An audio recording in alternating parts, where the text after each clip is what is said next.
Assalamualaikum warahmatullahi wabarakatuh. Kami dari kelompok 4 akan mempresentasikan hasil kerja kelompok kami. Di sini saya akan menjelaskan tentang definisi perencanaan pemasaran. Untuk mengatur penjualan dan fungsi pemasaran, Anda perlu mencari cara sistematik mengidentifikasi berbagai pilihan yang tersedia, memilih salah satu atau lebih pilihan tersebut, dan menjadwal serta menghitung biaya dalam melakukan kegiatan pemasaran untuk mencapai sasaran. Proses ini dapat didefinisikan sebagai perencanaan pemasaran. Dengan kata lain, perencanaan pemasaran adalah pemanfaatan secara terencana sumber-sumber daya pemasaran untuk mencapai sasaran pemasaran. Secara sederhana, perencanaan pemasaran adalah suatu urutan-urutan kegiatan menuju penetapan sasaran pemasaran dan formulasi rencana untuk mencapai sasaran tersebut. Dalam realisinya, perencanaan pemasaran merupakan proses perencanaan tahapan-tahapan aktivitas dalam pemasaran yang melibatkan keseluruhan aspek dalam organisasi. Karenanya, perencanaan pemasaran merupakan aktivitas pemasaran multifaset dan lintas fungsi atau cross-fungsional. Perusahaan menjalani proses manajemen dalam mengembangkan perencanaan pemasaran. Pada perusahaan kecil dengan unit usaha tunggal, proses ini dapat berlangsung informal. Pada perusahaan yang lebih besar dengan organisasi yang lebih teridentifikasi, proses dilakukan secara sistematik. Secara konsep, proses ini relatif sederhana, namun demikian, dalam pelaksanaannya untuk membuat sebuah perencanaan pemasaran perlu dilakukan kajian situasi, formulasi asumsi-asumsi dasar, penetapan sasaran apa yang dijual dan kepada siapa akan dijual, memutuskan bagaimana sasaran akan dicapai, serta penjadwalan dan pembiayaan kegiatan yang dibutuhkan dalam mengimplementasikan rencana tersebut. Perencanaan pemasaran adalah hal yang penting untuk setiap operasi bisnis yang bertujuan untuk mengefisiensikan dan mengefektifkan pemasaran suatu produk atau layanan. Perencanaan pemasaran menolong Anda memvisualisasikan secara jelas kemana Anda akan menuju dan apa yang hendak Anda capai pada saat yang sama. Perencanaan pemasaran memberi detail langkah-langkah penting yang dibutuhkan untuk menuju posisi yang Anda inginkan dari posisi Anda sekarang. Oke, di sini saya akan melanjutkan materi tentang tingkat perencanaan pemasaran, di mana tingkat perencanaan pemasaran ini ada 4. Yang pertama yaitu ada tingkat korporat, yang kedua ada tingkat divisi, yang ketiga ada tingkat unit bisnis, yang terakhir yaitu ada tingkat produk.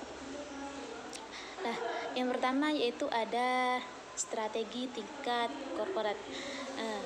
Strategi tingkat korporat ini adalah strategi yang disusun dalam suatu bisnis ketika perusahaan akan bersaing dengan cara mengubah defensive competence menjadi competitive advantage.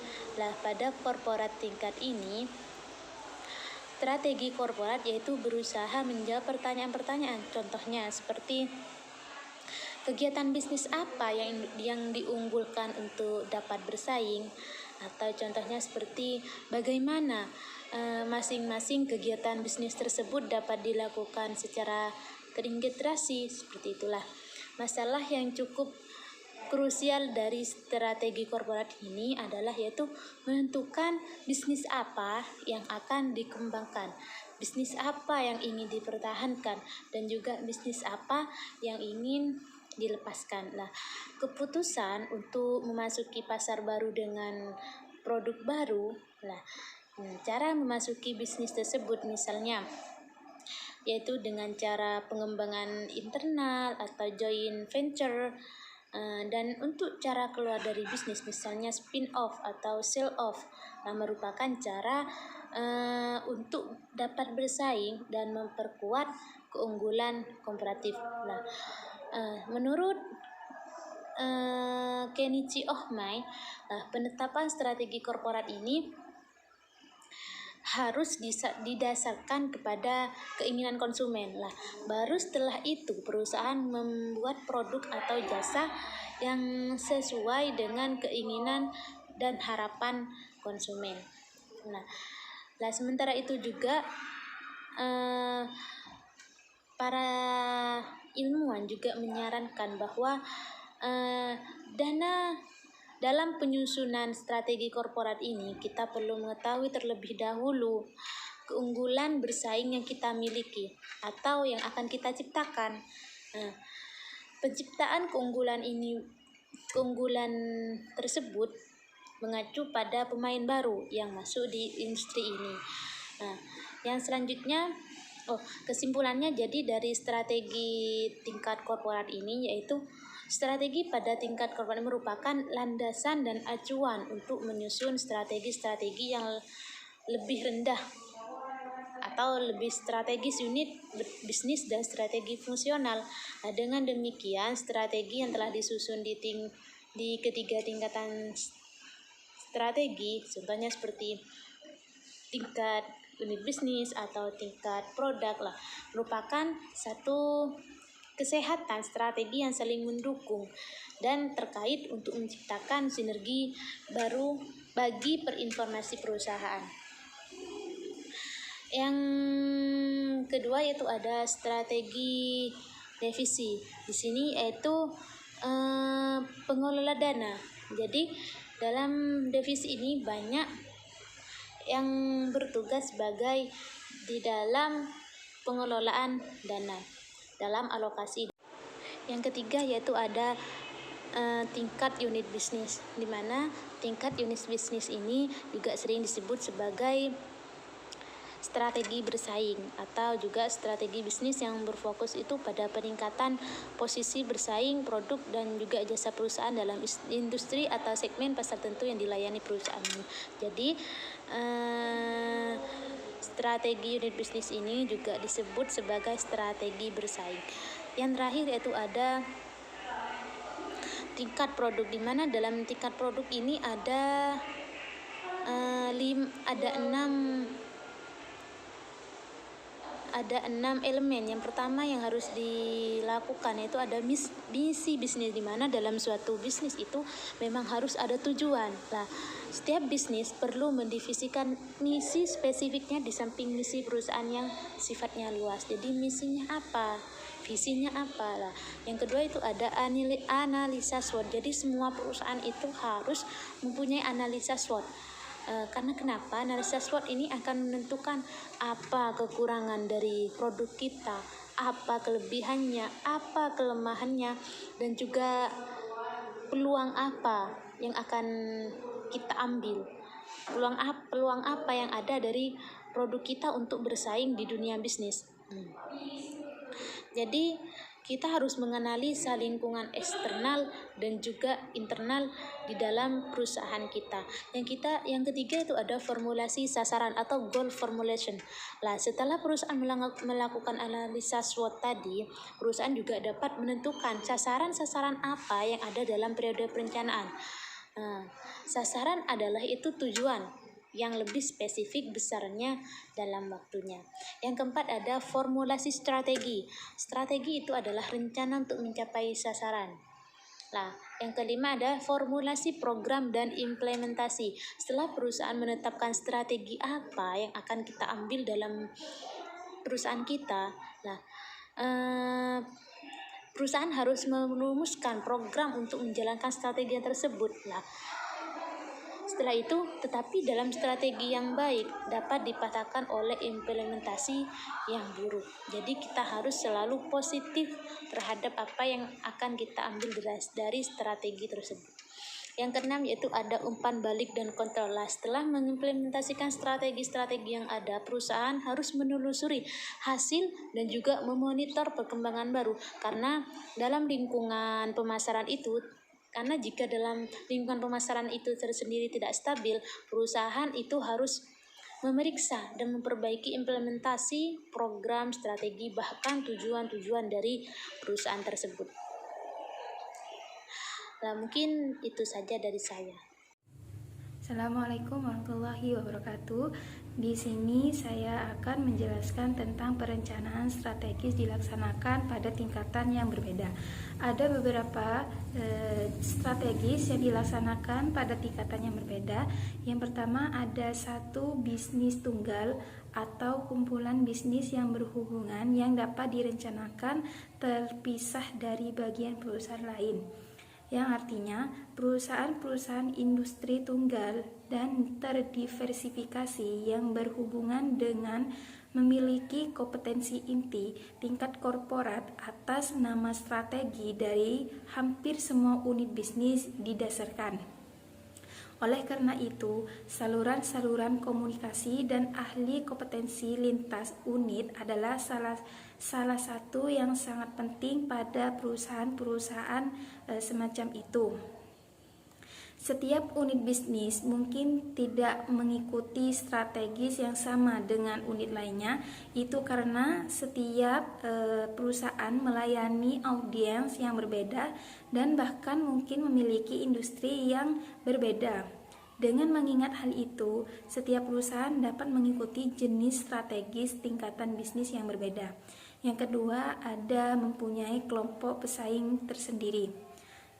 Dalam kondisi ini, sebuah perusahaan mempunyai pesaing yang sejajar dengan perusahaan lain, di mana perusahaan harus mengenali atau mengetahui apa saja keunggulan dan kelemahan dari perusahaan lain, sehingga perusahaan bisa merencanakan strategis dengan baik. Yang ketiga, ada mempunyai manajer yang bertanggung jawab atas perencanaan strategis, kinerja laba, kemudian dan pengendalian sebagai besar faktor yang mempengaruhi laba. Ditetapkan oleh organisasi dalam rangka mempunyai keunggulan kompetitif, maka para pemimpin perusahaan, manajer operasional haruslah bekerja dalam sebuah sistem yang ada pada proses perencanaan strategis. Kemampuan manufaktur harus dipergunakan secara tepat sehingga dapat menjadi sebuah senjata yang unggul dalam sebuah perencanaan strategis. Untuk mencapai sebuah strategis yang telah ditetapkan oleh organisasi dalam rangka mempunyai keunggulan yang kompetitif, maka para pemimpin perusahaan, manajer operasional dan haruslah bekerja dalam sebuah sistem yang ada pada proses perencanaan strategis. Kemampuan manufaktur harus dipergunakan secara tepat sehingga dapat menjadi sebuah senjata yang unggul dalam sebuah perencanaan strategis. Kemudian laba perusahaan dalam hal ini dapat dijadikan sebagai ukuran dari efisiensi dan efektivitas dalam sebuah unit kerja, dikarenakan tujuan utama dari pendirian perusahaan adalah untuk memperoleh laba yang sebesar-besarnya dalam jangka waktu pendek maupun jangka panjang. Oleh karena itu, laba suatu perusahaan, khususnya pada pusat laba atau unit usaha yang menjadikan laba sebagai tujuan utamanya merupakan alat yang baik untuk mengukur prestasi pemimpin dan manajer, atau dengan kata lain, efisiensi dan efektivitas dari perusahaan dapat dilihat dari laba yang diraih unit tersebut. Pengukuran laba dalam suatu pusat laba melibatkan penilaian berkaitan dengan bagaimana pendapatan dan pengeluaran diukur. Baik, di sini saya akan menjelaskan tentang elemen-elemen perencanaan pemasaran. Dalam pemasaran terdapat 6 konsep yang merupakan dasar pelaksanaan kegiatan pemasaran suatu organisasi, yaitu yang pertama adalah produk. Langkah pertama untuk mengembangkan strategi pemasaran yaitu produk adalah memastikan Anda memiliki produk yang kuat. Bahkan sebelum menyusun strategi, Anda perlu memastikan produk tersebut dibuat dengan mempertimbangkan target pelanggan dan apakah produk tersebut mempertimbangkan target pelanggan dan apakah produk tersebut selaras dengan kebutuhan mereka. Adapun yang nomor 2 yaitu pelanggan. Sama seperti produk, ada juga perlu fokus kepada elemen pelanggan atau calon pelanggan bisnis Anda dalam merencanakan strategi pemasaran. Adapun yang nomor 3 yaitu pesan.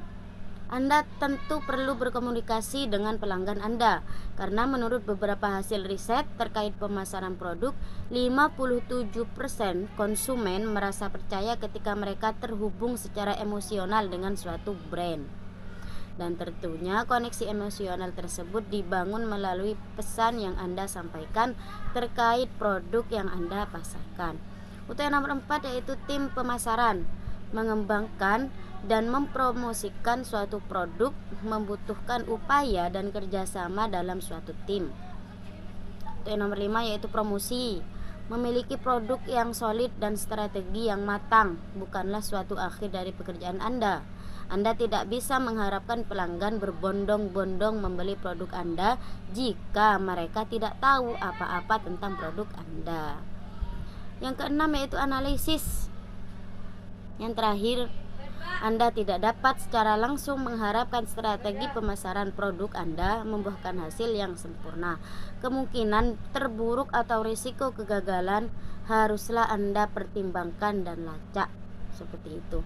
Dari situ Anda hanya tinggal mengevaluasi kinerja pemasaran produk Anda.